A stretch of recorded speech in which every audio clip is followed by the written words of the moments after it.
And I want to thank you all for being here today. And you have to understand with this subject matter we're talking about, the spiritual and metaphysical purpose for the 2012 events, the major changes spiritually, physically, and mentally, as well as how to properly, this is the key word, how to properly prepare for them is essential.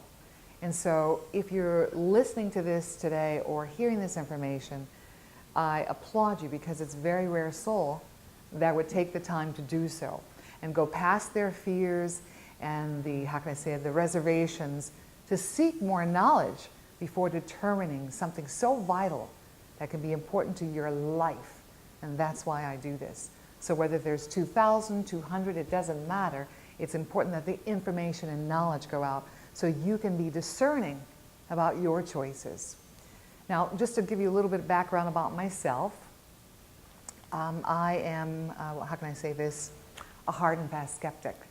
Always have been, always am. But however, I've been psychic since childhood, and I figured, you know, God would not give a little girl this kind of a gift if it wasn't for the good of others. So, but I knew even then as a child, it must be learned from only the right sources, never the wrong. But I knew it's not good enough just to be psychic. It's part of the human component. You have 6 senses, not the 5 that are discussed in school only. And there is a reason we'll get to later why they only discuss those 5 and really don't want you to know about that 6th sense that you all have. But each one of us has it in varying degrees.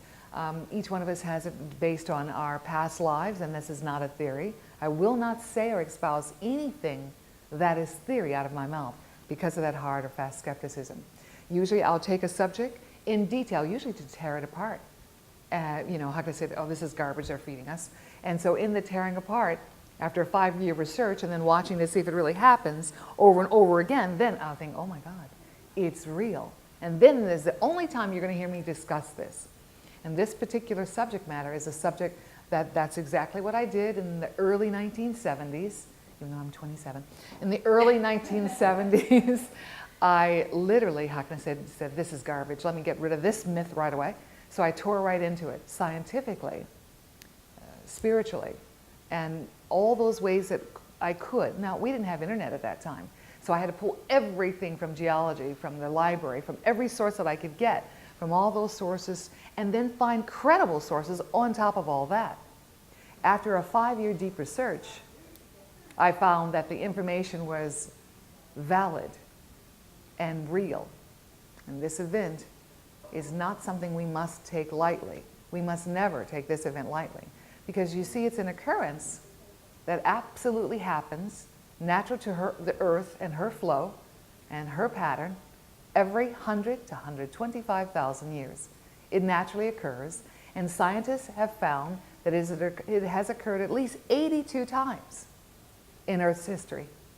82 separate times. Every 26,000 years, she likes to turn. She likes to turn over. Now you see, she turns over every day, day and night, on a 24-hour period as she travels around the sun. That's a pattern. The seasons are a pattern. And this is a little longer pattern. She's pretty big. She's been here 4.5 billion years. And she has her own things she just needs to do. So this is not uncommon with them finding it that 82 times she's made absolute geological changes to her north and south pole, and to her magnetic north and south pole. Scientists can easily clock at least 132 times, but that was just in the last 5 to 7 years that they found that out. That's how slow we are and how more advanced she is. Part of the cosmos, as she is part of the heavenly bodies, this Milky Way galaxies, she has her pattern with other planetary structures here throughout the cosmos that God created. They all have their little patterns. So this is just a pattern. So I will tell you, this is an auspicious time for you to be here. Because to come here as a soul, you have to be granted permission. You put in an application. And because this was a major event getting ready to happen, this was a big deal. Only a few souls were allowed after the application. But souls were climbing from all over the cosmos. Yes, let's go. Because you see, mankind on a spiritual level is evolving as well at this time, from the 3rd level of awareness and, how can I say, density, to the 4th. And the Earth is going to 4th, where she really belongs, and on to 5th. And some humans will go on to the 5th level or density. I'll get to more discussion about that later. So she's growing. She's making her growth as well as humans are evolving. So what ends up happening on the planet, though, is we forgot those other instances because, you know, they were like 26,000 years ago. But we do have all the geological proof, the scientific data to show that modern man existed and predated the farthest, how can I say that, one of the finds that they found was a modern skull that predates Lucy.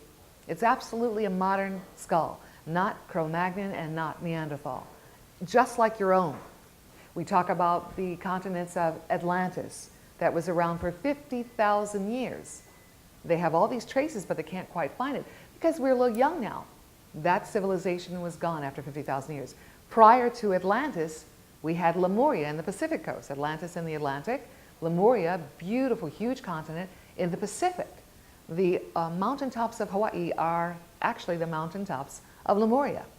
And that existed for 50,000 years. Both continents cross-linked each other and existed literally, how can I say this, for 25,000 years at the same time. And then Lemuria gone on her own pattern, and then Atlantis gone on her own. So it's essential that we have to understand we get misinformation from media constantly. You know the books you had when you were growing up in school? The same information is certainly not there today because it constantly changed. And history actually is his story about what they think probably happened and to assuage it for political gain or whatever it is for favoritism. So you have to remember to learn to be more discerning, which I am. So what I noticed was after that 5-year study, I was like, oh my goodness gracious. So I watched, because I'm so cautious, for 40 more years to see if those credible pieces of information scientifically as well as spiritually were actually coming to pass. I followed and followed, but I couldn't really talk about it because it's not a subject you can breach. I remember at my workplace back in the late 70s, I would tell people just casually, you know, there are going to be volcanoes that will be erupting in the United States. They said, oh, you're so silly, Antonia. There are no volcanoes in the United States. Oh. And then in 1980, Mount St. Helens, but she didn't erupt with lava. She just erupted with steam and ash and wiped out everything for 5 miles. Nothing existed. Blew every piece of timber off, every cabin, all life, human and animal, off for 5 miles, 5 miles surrounding her at once. Just overnight, just one day, because that was that natural process for that particular volcano. And so when I came to work, I didn't say, I told you so.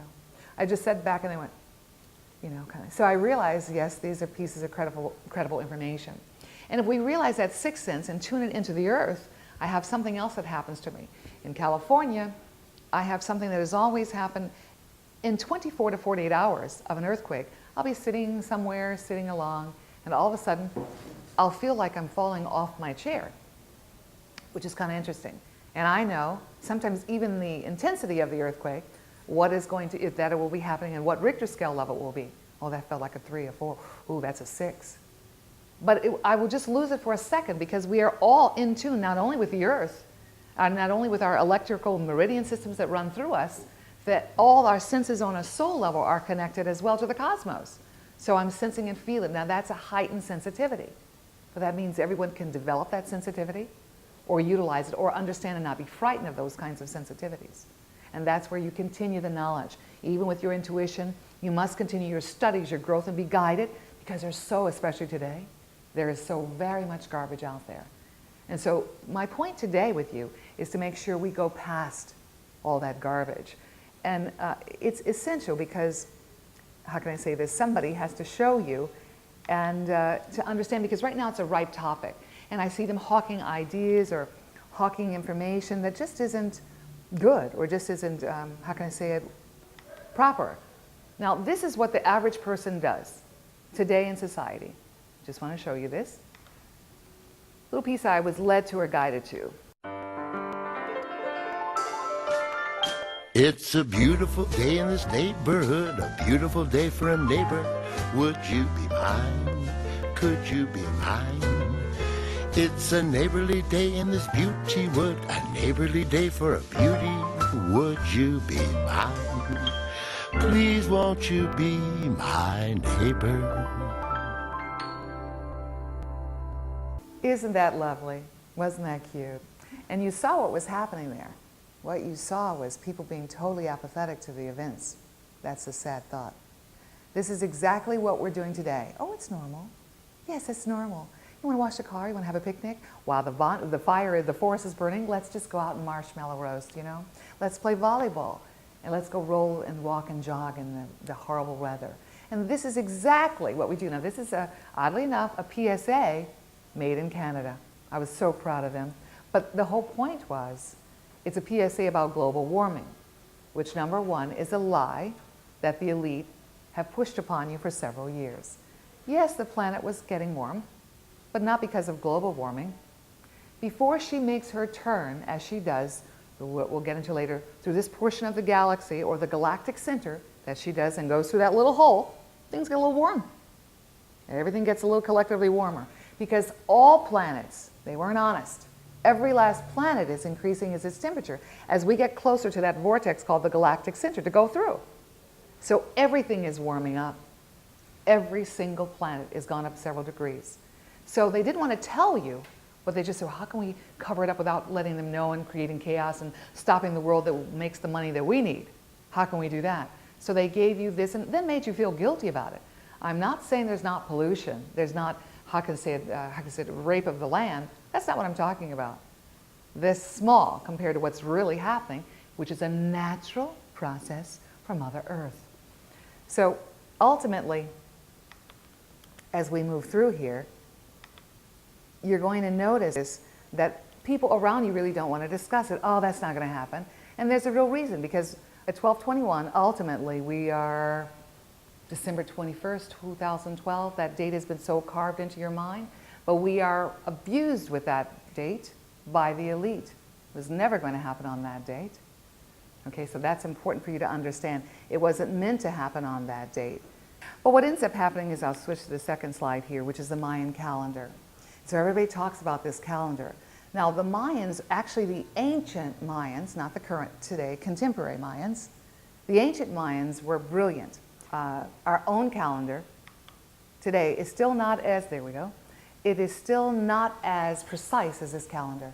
There's a 0.09 difference between the Mayan calendar and our current calendar today. That's how accurate they were in that system. And not only that, they were very right-brain dominant, as you see, because it's very artistic and ornate. Not so left-brain linear dominated like we are in this Western society or Western world. So ultimately, you see not only were they right-brain aware because of all the right-brain creativity, that thing still is calculated today. But this is what society makes you do when you think, when you hear the word Mayan calendar. This is society. What do they say? You see the two people on the little donkey, and the other people on the side are just saying, oh, you know, it's terrible, that poor animal is being hurt with two people riding. And then they'll keep riding on their trail, and then other people will say, how cruel, we're letting his wife walk. And then other people, as they keep going on their journey, how stupid to let his wife take that ride alone. And then they get and walk beside. These people don't even know. Why would you let this society determine how you're going to think, act, or behave? That's the key. But what happened is society has been controlled by the elite. So the date of December 21st is false. It was never going to happen on that day. In fact, a very dear friend that I spoke with before on a roster of very illustrious speakers on this topic, before the Norwegian Cruise Lines, they had a huge conference on 2012. Dr. Carl Johan Kalman is the foremost authority on the Mayan calendar, brought it forefront to the population in the world. He realized and calculated the date is incorrect. He calculated it is actually October 28th, 2011, because our calendar was changed. Gregorian, Julian calendars made that change happen. So are you. So it actually, we opened into that October 28th. Now the Mayans were brilliant because they had a system. They knew that there was a downfall of a great society, and then another one would grow again, a downfall. They become very prosperous, wonderful. They take over the world. They're brilliant in all kinds of knowledge. Monetarily, they own everything.